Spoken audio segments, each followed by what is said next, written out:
I'm back again with another tip for summer flowering bulbs and growing them in your garden. Here are some absolutely beautiful cut flowers that can be grown in many climates. So just have a look at the bulb packages and see what the zones are. If you can find them at your garden center, they'll probably grow in your garden. These gorgeous anemones, you can see there's some of them growing, or there's some of them that have been cut for this beautiful bouquet here. And so I have a few tips for you how to cut these flowers for your garden so that they last the longest in a vase. First of all, make sure you cut the flowers first thing in the morning.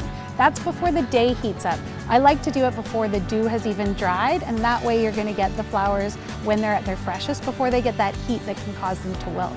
Secondly, bring a bucket or a jar with you so that you can put them in water right away. As soon as you cut them, get them into water, and that will keep them the freshest. And be sure to cut as many flower stems that you can that have a few buds on them. So not just flowers in bloom, but ones that have a few buds, and then they'll keep blooming longer in your home. So if you plant something like anemones in your garden, then take these tips to cut them and be able to put them in little arrangements like these gorgeous ones, or put them in mason jars and leave them on your neighbor's doorstep. Give them away so that you're spreading kindness around your neighborhood and sharing the joy and happiness that flowers bring.